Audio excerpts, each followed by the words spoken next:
Got a cheap little tip for you guys. If you don't have keys or door locks in your truck, you're too cheap to put door locks on your truck, because you know, be like this. Have a look at that. There's a perfect lock right there. This is sponsored by El Cheapo Farmers.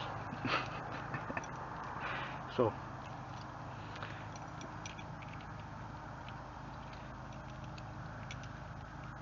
I figure this works good for a rut rod, it'll work good for a dump truck.